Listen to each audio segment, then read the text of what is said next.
Les compagnons de Jésus doivent avoir les pieds propres. Dans sa prière, il montre très clairement ce que cela signifie. Ils ne sont pas du monde, comme je ne suis pas du monde. Jean 17, 16.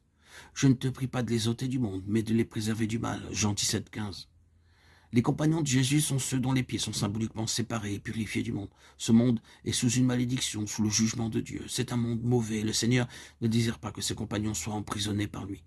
Son œuvre à notre égard consiste donc à nous en séparer. Les pieds signifient un contact avec la terre, et le Seigneur Jésus veut rompre ce contact en ce qui concerne ses compagnons. Si nous voulons être les compagnons de Christ, il nous faut être délivrés de ce monde présent, mauvais. Le contact avec lui signifie mort, souillure. C'est un monde opposé au Seigneur Jésus. Le Seigneur dit ici, dans cet acte symbolique, mes compagnons ne sont pas de ce monde. Il l'a accompli en lui-même, une fois pour toutes. Il y a naturellement en cela une signification beaucoup plus grande que ce dont il est possible de parler pour le moment. Nous savons tous combien cela est vrai. Jésus ne nous a pas enlevés du monde. Nous sommes ici et environnés de souillure. C'est une vérité, un monde pécheur. Le Seigneur Jésus veut nous en délivrer et il a accompli l'œuvre par laquelle nous pouvons être séparés de tout ce qu'il renferme de mal.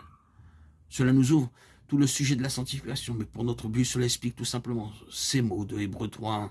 C'est pourquoi, frères saints, frères qui sont sanctifiés, ce qui signifie séparés pour Dieu, tels sont les compagnons de Christ et de la vocation céleste.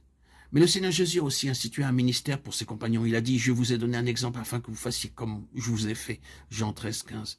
Et il dit en d'autres termes, il faut vous aider l'un l'autre à rester purs de l'esprit de ce monde. Les mots qui expliquent cela sont frères. Si un homme vient être surpris en quelque faute, vous qui avez l'esprit, redressez-le dans un esprit de douceur. Galates 6, 1. L'humilité de Jésus dans cet acte offensait Pierre. Toi, le Seigneur, est maître, te mettre à genoux pour me laver les pieds.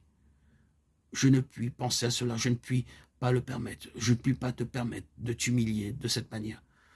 Vous qui avez l'esprit, redressez-le dans un esprit de douceur, d'humilité. Vous et moi, nous devons apprendre cela davantage.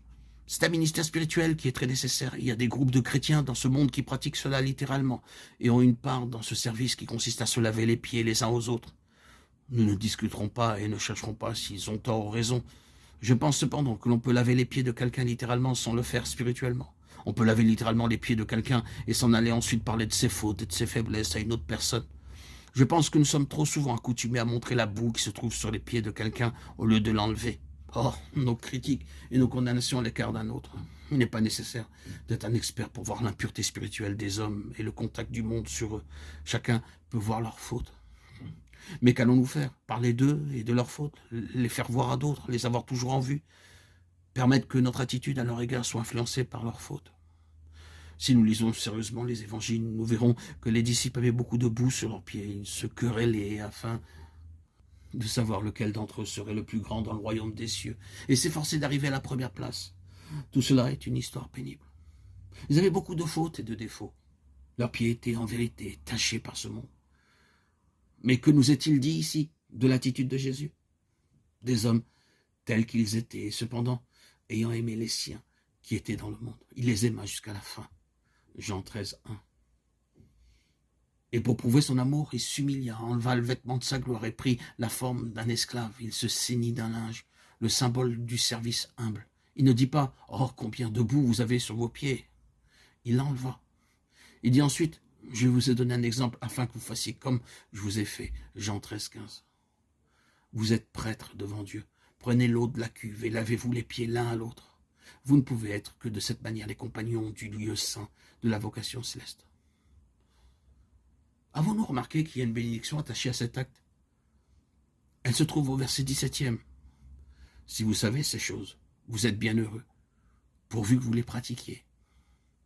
Il y a donc une bénédiction sur ce fait de nous laver les pieds les uns aux autres.